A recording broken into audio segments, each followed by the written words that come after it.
you have naturally, but it's not a karmic seed. Mm-hmm. We naturally have that. We didn't accumulate the karma to have a karmic seed. We have to have this potential, right?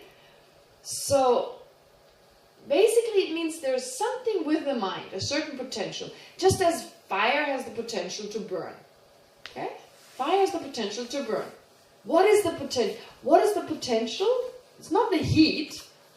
The heat has the potential to burn. So by way of speaking, we're saying potential is that which we impute basically on the heat. Right? So there's nothing inherent, there's not some inherent potential there, but it's something we impute on the basis of the heat. When it meets a certain object, it then burns it. So therefore we say, even before it burns the object, it has the potential to do so.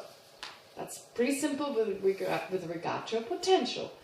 Now we say the same with the mind. It is something about the mind that has the potential to transform. Just as heat has the potential to burn. Okay? So, this we can call potential, simple potential, but it's also called seed, and it's also called imprint. Why is it called seed? It can grow. It can grow.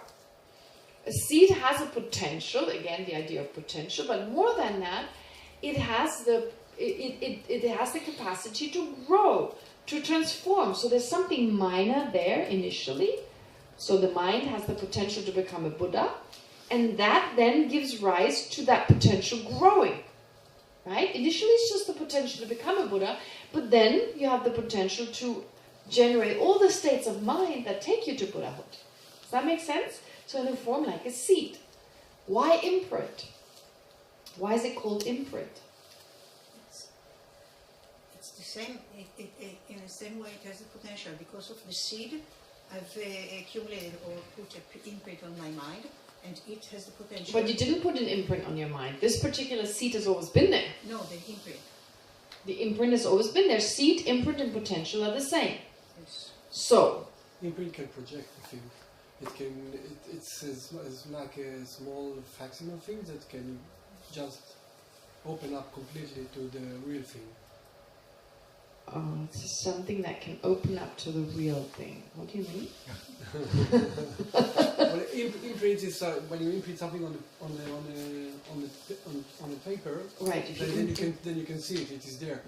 And then it's in your mind. Then you can open up it. It can develop it completely. When you read the word that's imprinted, then it's a meaning. Well, usually the problem is that when we talk about an imprint, it's something that is left on the mind, right? It's left on the mind. Usually that's the connotation. Yeah. But in this case, it's an imprint that's always been there. Yeah. It's always been there. It's always been something that makes the mind, it's a certain characteristic of the mind. Part of the DNA of the mind. Part of the DNA. So if you look at the DNA as like an imprint, as making that clear and knowing nature, it kind of specifies it. It gives it more of a characteristic other than just the same way if you have, if you have an orange, right? It's this orange skin and you have these little holes in there. So they come naturally with the orange, but they characterize this orange. It's not just the skin itself, that kind of layer, but it has also this particular, so maybe think of it in that way. It's a little hard to understand imprints without having the idea of leaving them. Okay? So how is it, if it's a synonym to a seed, how is it, in what aspect is it different in this context? Well, in the sense it's something other than the mind, that is with the mind. The mind itself is that which is clear knowing. But then an imprint is something that is with the mind, a tendency, if you like, don't think of imprint necessarily always being like, it's not there before and now it's left there, but it's just a tendency that is with the mind that holds a certain potential. That's all I can say. In what way is it different from seed, or is it exactly the same? Of course it's the same. I said they're synonymous. But everything has a different connotation. Mm-hmm. Seed has a different connotation, imprint has a different connotation, and potential has a different connotation. So you'll find in Buddhism, I said this yesterday, that one idea has 3 or 4 words. Why does it have different words? It helps us to understand the idea better, because each word holds a separate connotation. Yes? Each one of us has different imprints, or it's all the same? Okay, that's a good question. Do we all have the same imprints, or the same imprints? Or different, do we have the same or different imprints? Well, there are two types of imprints. They're the ones we leave, the ones our thoughts leave, and the ones that are naturally there. The ones that our thoughts leave is very obvious. They're different, right? They're different because we have different thoughts, different ideas, very different imprints, different likes, dislikes, pretty obvious. But even with the imprints that are naturally there, the potential that is naturally there, we had this discussion yesterday. I'm naturally impermanent. Maya is naturally impermanent. Her impermanence and my impermanence are not the same. It's based on her unique mind. And my impermanence is based on my unique mind. And so therefore the potential to become enlightened manifests very differently. But just, my potential for being enlightened and hers, because the mind is different, the basis is different, and we can't separate the two. But in general, what they have in common is, very simply, she has the potential to become enlightened, and I do.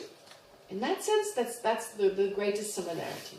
Would we say that imprint is connected to the word karma? Well, connected to the word karma, the difficulty is karma is something that is created, that has not always been there. Whereas this potential to become a Buddha has been with us at all times. It's not something that we created, it's just with the mind. Exactly. It's just with the mind. Just as fire has not newly become. For instance, water doesn't have the nature to burn something. But it can be transformed in that nature if you heat it up. Right? Hot water, if you heat it up. So water in itself doesn't have that nature, but it can acquire that nature through other causes and conditions. So, for instance, we don't have the nature to be angry, but through anger, and we can't say there was a moment of anger first. This is what's so difficult. But at some point we left an imprint of anger, right? We left all these imprints, but this potential to become a Buddha has always been there. It's just part of the mind. Can't separate the mind from that. You can separate the anger from the mind. Okay. I hope this is a little bit clear. Just having that discussion. Okay. Now, what do the Chittamata say? So we're having a bit of a sense of what they talk about. There's only mind. So think of yourself as just mind. Your body, it's just an illusion. It seems like there's a body. It's just an imprint ripening that gives us the appearance of the body. Okay? So we don't need to go into those details, but just think different imprints do different things, therefore the different experiences arise. Now, we have this particular imprint that allows for our mind to be transformed. And there are two types of imprints. Now they already use the same vocabulary. Naturally abiding imprint and evolving imprint. Okay? Very different from before with emptiness. They don't talk of emptiness in the context of Buddha nature. Just talk of imprint. It's pretty straightforward, right? It's simple. And of course, those imprints lead us to the four features prescribed before: satisfied with food, satisfied with arms, all that is there. But the underlying factor is this imprint. Okay, now, so we talk about here, it's described as a seed or imprint. Those words are used interchangeably, of uncontaminated, exalted wisdom. It's actually a seed for Buddhahood, but the word they use is the seed of uncontaminated, exalted wisdom. So it's basically saying wisdom is what we need. Wisdom is the solution to all our problems. Understanding reality. So we need wisdom. And it's an uncontaminated. It's not contaminated by our misperceptions. It's not contaminated by our wrong views. And it's exalted because it's not the ordinary wisdom we have. So we all have the potential to generate that wisdom. And that wisdom is the solution to our problem. Understanding things as they really are. It's all about understanding reality. So it is therefore here described as the seed of uncontaminated, exalted wisdom. Okay, very wordy, but if you understand the meaning of each word, it makes sense. Okay, so the seed of Buddhahood or the seed of this particular wisdom.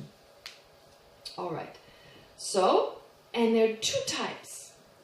The one that is awakened and the one that is not awakened. So they use the word awakened. An important idea, awakened. I mean, we talk about a Buddha as an awakened being.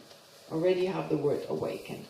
But here in particular, it means we have this nature in the mind, but it needs to be awakened. That seed, that potential needs to be awakened.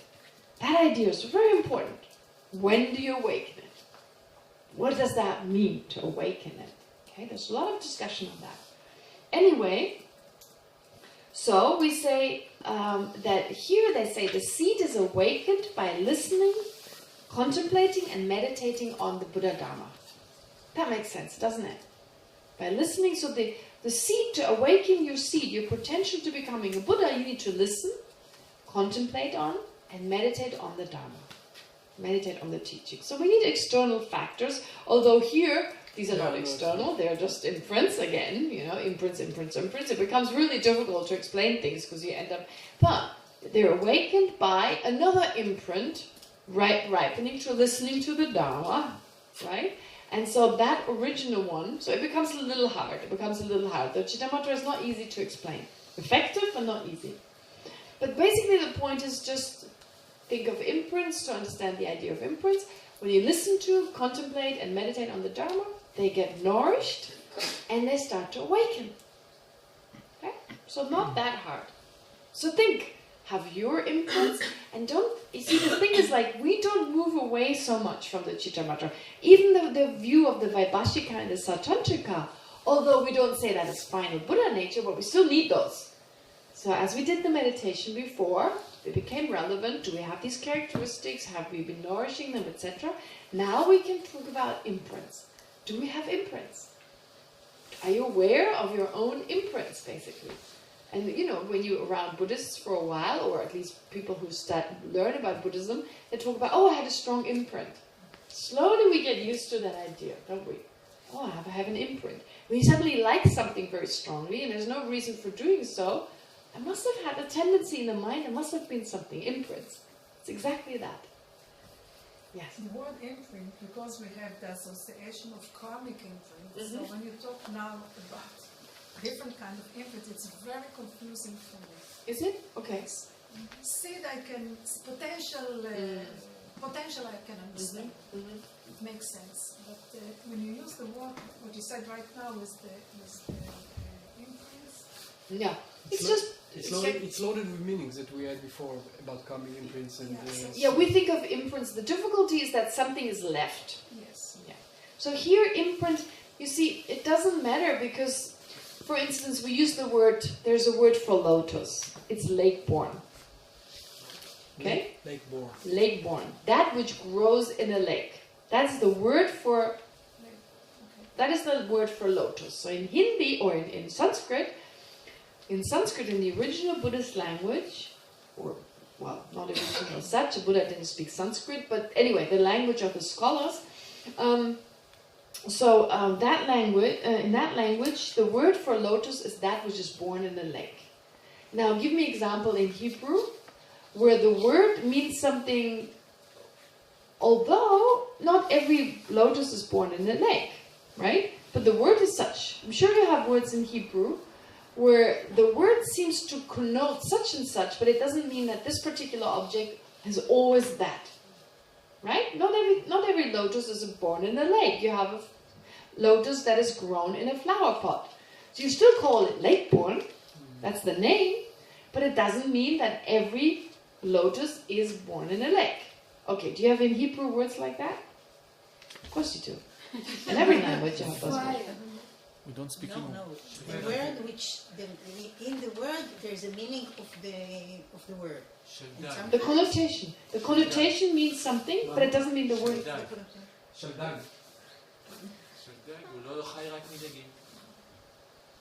It's a name of a fish. Yeah. And in the name, the meaning of the name, kingfisher. Kingfisher. The name and in the Kingfisher, there we go. the meaning of the name is fish eater, but it eats other things as well. Ah, okay, there you go. Fish eater. Maybe you have a vegetarian bird every now and then, right? It eats other things besides fish. And it eats other things, it eats things other than fish. Okay, they're a very good example. There are lots of examples, but we never have a problem with it. We have a problem with Buddhism. Because we use the word and try to define it. So imprint has the connotation of leaving something, but that doesn't mean you can't use the word as in like a potential, because imprint, we call it an imprint, because in general something is left on the continuum that has a potential, but not every potential must be left. So it's still a potential, and since the words are used interchangeably, we still use the word imprint, but it doesn't mean it is that. So we do it in everyday language all the time. Yes? I'm sorry, I'm very slow in understanding this point. Okay. Does it mean, I think you said, but I'm not sure I understood. Okay. These imprints of potential on the mind, they must be similar to everybody, because they are the basis for people to become Buddha. Very good. Similar to everyone. Exactly. Not exactly the same. Is the amount or the nature of this potential also similar? Or, Yes. or Yes. this can change? Yes. Well, it can change in the sense that the potential can grow, right? For instance, fire has the potential to burn, right? But the stronger the fire gets, the stronger that potential gets. So likewise our mind, we all have the potential to become a Buddha, but as our mind expands, it's kind of like getting close, you become closer and closer to Buddhahood. You have more and more of those qualities, basically. So in that sense, you could say that, yes, it changes, that potential changes in the sense that it grows stronger. But also I have a problem with understanding. Yeah. You said that the imprints are external to the mind. What Not external to the mind. No, they're part of the mind. Ah, okay. They're not the same as the mind. They're not identical. The mind is not the imprint is not the mind. The fire is not the heat, and the heat is not the fire. But you can't separate them. Well, you do. You can have Conceptually. heat without fire. No, but it's still, it's heat. I mean, fire means fire element. It doesn't mean the yellowing fire. I mean, fire is that which is hot and burning. Fire element. We're talking about mainly, don't think of fire just the you have fire in your body, basically. There's heat in your body, right? Or let's take liquid. Liquid and being wet. Liquid and being wet. So anything that is a liquid has the characteristic of being wet.